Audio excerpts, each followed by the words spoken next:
Caller number 5, you are on with Jovan. Hello, are you here to debate? Yeah.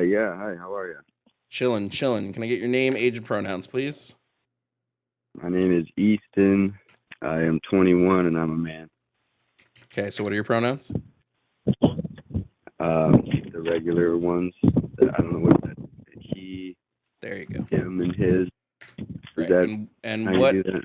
Yes, that is how you do that. Good job. And what topics on the board are you calling to debate about? Well, I just kind of wanted to get an idea of why you think God's evil, and I kind of heard some of your slavery argument, so I'd like to maybe start with that, if you don't mind. Sure. What about it? Well, Leviticus and Exodus talking about slavery, at least in my eyes, clearly don't condone slavery. It's telling the priests what to do if someone is found doing these things, which were at the time legally permissible. Leviticus doesn't talk about priests. Leviticus is the rules that Moses gave to the Israelites for their society. God talks to Moses on Mount Sinai and said, here's what I want you to tell all of the Israelites that they are allowed and not allowed to do. Who are the Levites?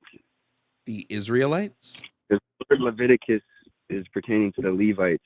No, and the Levites the Israelites are the Israelite priests are the Levites. That's who Levites are. They're Israelite priests. No, God tells Moses to give these rules to all the Israelite people. He commands that the 10 Commandments are for all people, and then there's different laws that are only given to the priesthood. Nope. He specifically says in Leviticus 1, the Lord called to Moses and spoke to him from the tent of meeting. He said, speak to the Israelites and say to them, like he says specifically, like talk to the Israelite people, not just to the priests. Yep. He says, talk to all Israelites. Thank you, Boo. Yeah. No, for the first majority of it. Yeah. But then once you get to the next section, it's pretty clearly concerning only the priesthood. No.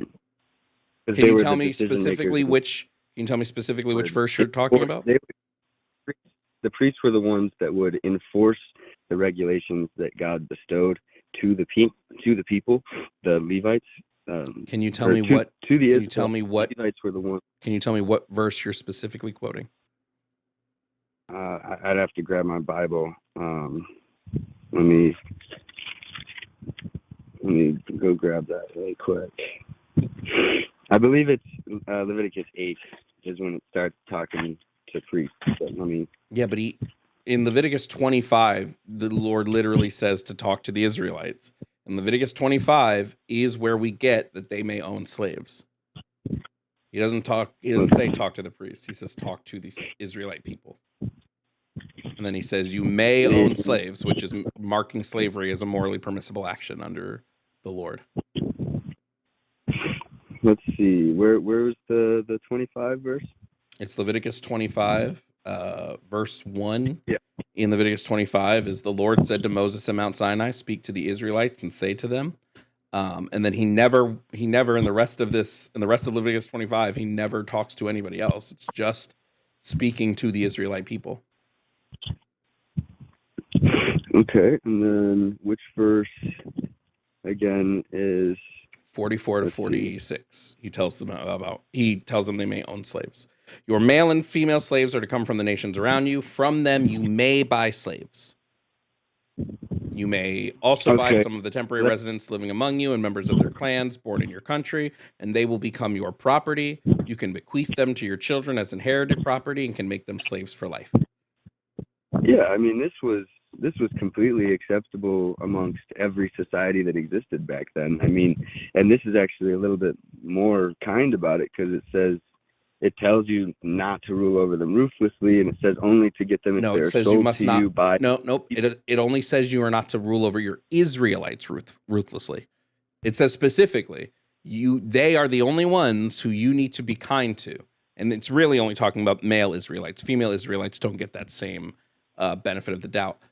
For Any other person that's sold into slavery, they don't make that distinction, which is why, again, in Exodus, they God say that makes you can beat. distinction No, he doesn't. a lot, though. No, he doesn't. His main core fundamental law about humans is that we were made in his image and we're all equal. Yep. He So, also says that if- slave owners may beat their slaves with rods as long as they don't love die. I'm sorry. Is your it neighbors as your- cruel, Easton? Is it cruel to beat your slave with a rod within an inch of their life? Is that cruel? Yeah, of course. And why does God allow that? Because it was legally permissible. He doesn't tell you to do it. He says It was if someone legally does it was legally permissible to eat shellfish until Leviticus, when God said don't do that. So why didn't he do the 'cause it same would- thing for slavery? 'cause they would all get sick and die if they ate pork or shellfish. So he So told what them about not all the to eat that people? stuff. So wait, he cared about his people getting sick from eating shellfish, but he didn't care about his people owning and beating slaves. His people are told to treat others as they would want to be treated, so Except they're for the not going to beat their slaves. slaves. Telling them how to judge others who beat their slaves because it is legally permissible around the world at that time. Does that make sense? No, he's telling them that they can also do this. He's making a decree that they can also. He's saying if you do this, it is okay. And He's not saying it's not okay for you. It's okay for everybody else. No, he's saying if you do this, it's okay. But now you're telling me that God does legally, allow these. it's still a sin. It's still a sin. No, it's to not do a it, sin. though. If God says you legally, may do something, then it's not a sin.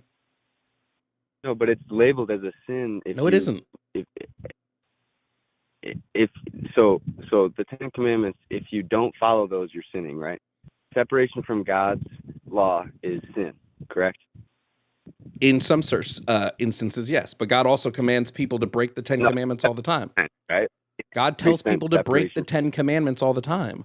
Like when he told the Israelites to slaughter people, he's breaking the 10 Commandments. That wasn't murder. The Ten Commandments say don't murder. That wasn't for no reason. There was a reason for it. It was because Canaanites were living in filthy just sin against confirming, God. you think that it is okay to slaughter women and rip their bellies open if they're pregnant. You think that's okay as long as God tells you it's okay. I think the way that it was done might have been more gruesome than I would prefer, obviously, but I think that God's very clear about what happens when sin rules your life. Wait, I just want a confirmation here. You're saying that it's not murder when God tells people to take pregnant women, rip open their bellies, and pull out their fetuses. That's not murder. They were, according to my belief, they were mixed with demonic forces. Their genetics were impure, and it was just like the same thing as the flood. Like it's the same thing as the flood. It's getting rid of evil. It's not going to look good to get rid of evil. Why does God have to get rid of evil by slaughtering a bunch of people? He's all powerful. Why does he have to do it that way? I don't know. Could he possibly get off to like the slaughter of a bunch of people? Well, how would you go about getting rid of the evil? Well, if I'm all powerful, I would just snap my fingers and make it so that evil doesn't exist. Because I'm all powerful. Yeah, but what happens? Anything. Snap. What happens when you snap, though? Like, how does it happen? Everybody that is evil is no longer evil. But then there goes free will. Then you can't make your own decisions. Why can't they still make their own decisions? I would just get rid of evil. Because they're the ones that made the evil decisions that made the evil enter the world, not God. No, God brought evil. God creates all. God created evil. Evil only exists because God allowed it in the universe. God created good and allowed free will. He also created evil. For evil. He also created evil. It allowed for evil. I would say that Satan created evil by disobeying. Who created Satan? God. That's what. Who created Satan? Lucifer. Who created Lucifer? God created Lucifer with free will, and then Lucifer let me just confirm. Does anything in the world happen? Does anything in the universe happen that doesn't go according to God's plan? Yeah. Yes. So there are things that happen that God does not want to happen. Yeah. So an all-powerful being. God talks about how he mourns for the decisions. An all-powerful, all-knowing being has things that happen in the world that he does not want to happen. Yeah. Everything evil he doesn't want to have happen. He doesn't want anyone to be separate from Then him. why does he let it? Will. I'm telling you right now. Mm-hmm. When he gives us free will, and he wants us to love him. If he forced it, it wouldn't be love. What about all the people he doesn't give free will to? Choose to love him. Like what about like the Pharaoh? The Pharaoh, when he tells Moses to go speak to the Pharaoh to free his people, he says, "Go talk to Pharaoh, ask him to let your people go, but I'm going to harden the Pharaoh's heart so he won't let them go." The Pharaoh doesn't have free will. Yeah, I know about the hardening of the Pharaoh's heart. I get that. I've discussed That's not that free a will. lot. And well, he lets the Pharaoh make the decision every No, he doesn't. time. And I think I will harden his heart so he will not let them go. What that is implying is that if he did not harden his heart, he would have let them go. That's not free will. The Pharaoh is only acting this way because God hardened his heart. Well, I would have to look into this a bit more and look into the actual language, you know. I can read you. Do you want me to read you the exact passage? Yeah, and what it's from, and it's from Exodus manuscript. It's from Exodus. We can read whichever one you want. Which version do you want to read? Give me a version of the Bible. Not version. I want to make sure that it's. I know what you're reading here, but you go for it. Pick a text. What is the version of the Bible you would like me to be reading? Pick whichever text you want. I would like the original language and then the potential breakdowns of all the original language, but I'm not going to get that. So just read, and if I maybe disagree, I'll let you know. Well, I've already said it. Then we already know what it is. What is it? What was the verse? This is Exodus. Let me pull up the exact one. Yeah. And then are we now on a free will thing, or? Well, you're claiming that the reason God allows this evil stuff is because of free will. I'm telling you, God ignores free will all the time. So why does he care about free will in this instance? Okay, so all the time he ignores free will. Do you have more than just the Pharaoh then? The entirety of heaven. What do you mean? Our free will is gone when we go to heaven. How do you know that? Because you can't do evil in heaven. But the people that make it to heaven don't want to do evil.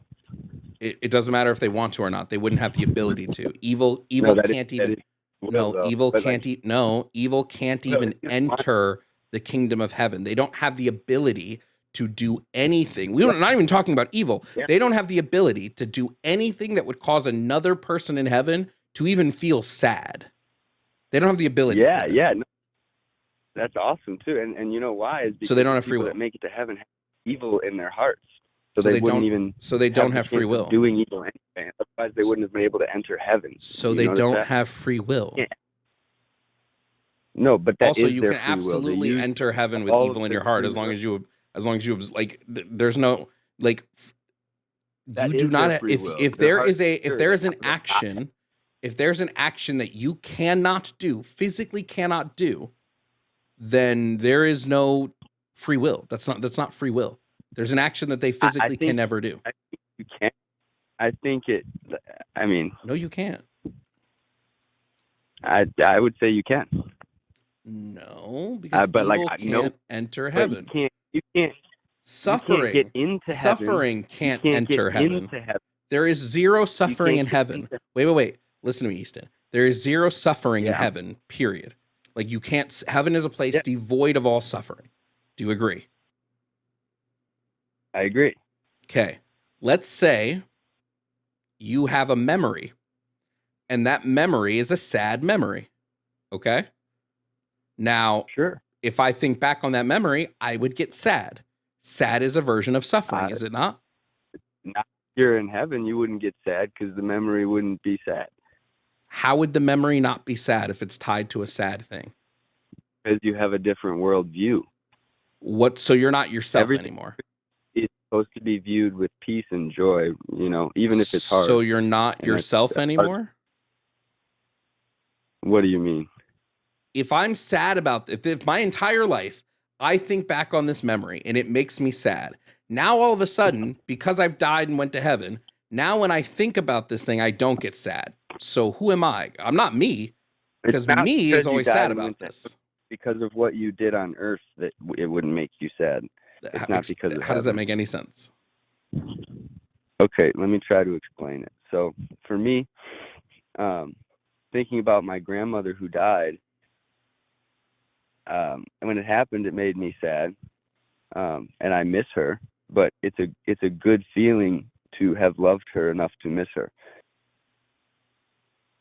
You're still sad. Like her life brings me joy, even though she has passed away. So like you would the still be thought sad of her passing. Huh? Let's say you have a loved one. And that loved one does not go to heaven. They go to hell. So for the rest of eternity, they're being tortured. You wouldn't be sad thinking of this loved one being tortured? I'm not sure. I mean, You're not sure? I feel Do you bad. have a loved one at all, Easton? Parents, uncles, aunts, kids? Think about your mom. Yeah, a lot. I assume you love your mom, right? Mm-hmm. Imagine your mom being brutally tortured for the entirety of eternity. That doesn't make you upset? If she chose to live away from God, she made that choice. I mean, it would make me a little bit upset, sure, but I mean, and I would. Okay, but hold on. So you admit that you would be upset if you had to think about your mom being tortured for all eternity. That would make you upset. Right now, yeah. But when you go to heaven, you wouldn't be upset anymore. You would just be like, fuck my mom. Fuck that bitch. Well, no, I'm working on it, and I think that's kind of an absurd comparison comparison. It's exactly what happens to some people. If I go to heaven and I have a kid and that kid sins and doesn't accept Christ, that kid would go to hell.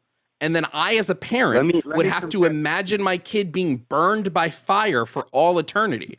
That would make me sad. I mean, we don't even really know what hell is. It doesn't. Jesus explicitly talks about what hell is in Matthew. He says hell is a place of eternal fire made for the devil and his angels. It's a physical place of eternal fire. Where you will constantly quench for thirst. I know. Yeah, I get it. So I would, if I thought of my child in this place, I would be sad. Do you think everything's okay? Okay, let's compare it. So my mom is a worship leader, and I know she's going to heaven. So let's use another loved one who I don't know, right? While I'm living on earth, I'm doing everything I can to make sure that my sister is going to change in her life to aim it towards Christ so that she'll go to heaven.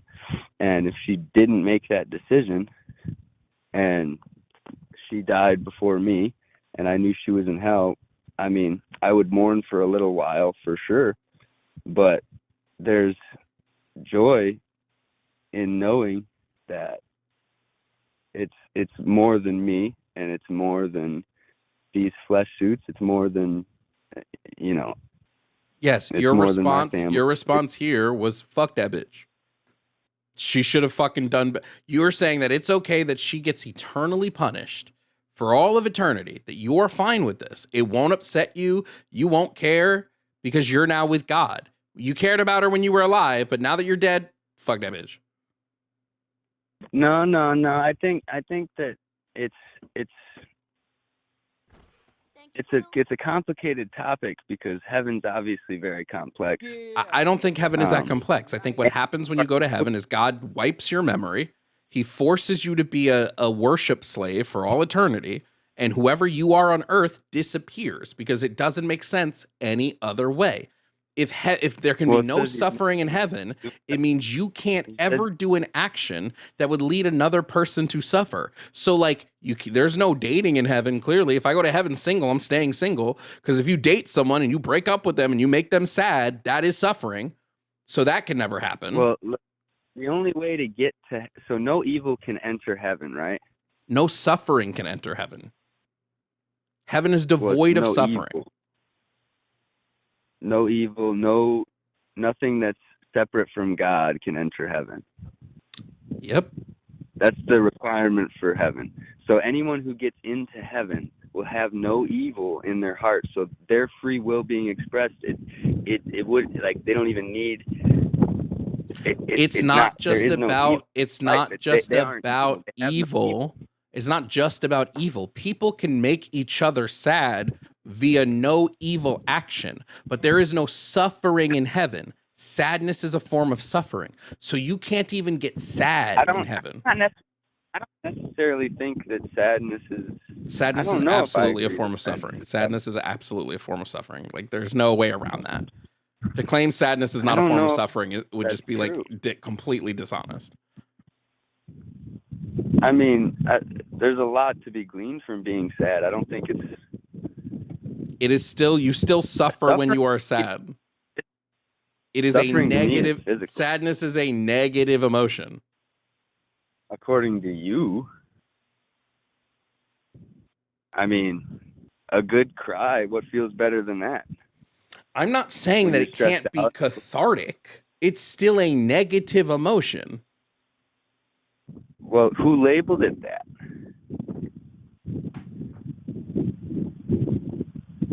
Because I don't think it says that sadness is negative in the Bible.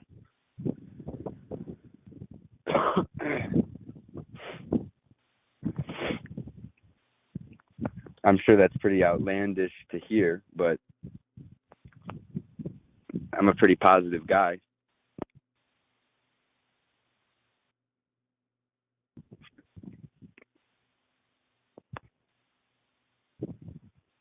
You still there?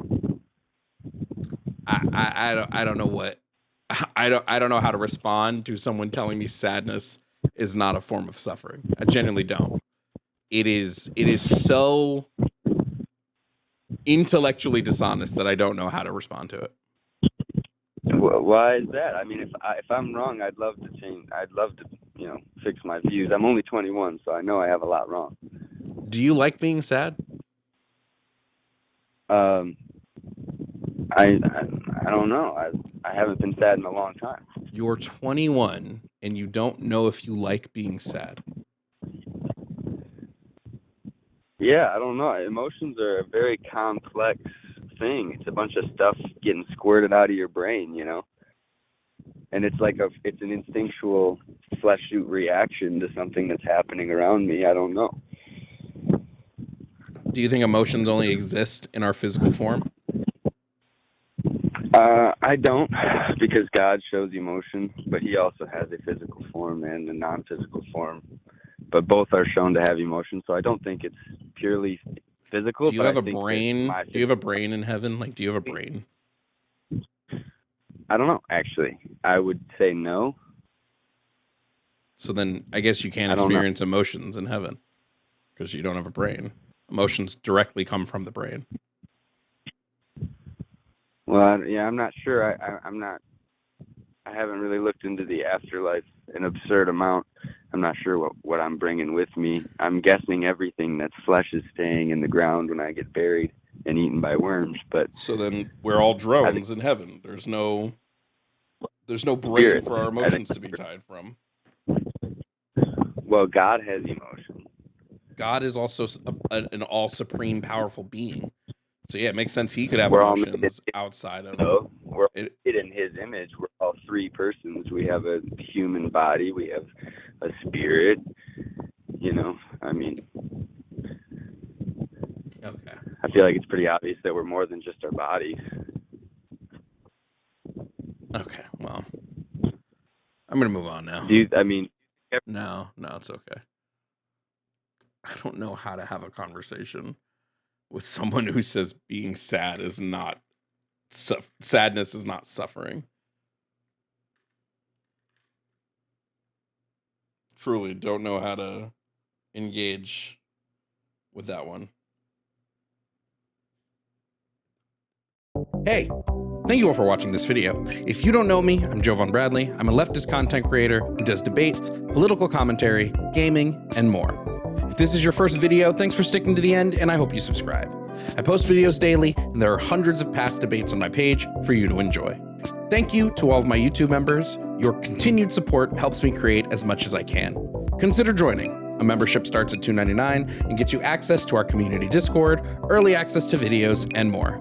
Shout out to my Tier 4 members, Ovaltine, Sylvia Snow, Bamji, Emery Imogene, Ayla Ursus, Zurith Moonpaw, Vel, Kelsey K, Jake Gorshander, Matthew Holloway, Kazim, Vampy, Yemye, and Dragon Nerd. Your continued support goes a long way to me continuing the fight for equity, justice, and education. Thank you again for watching.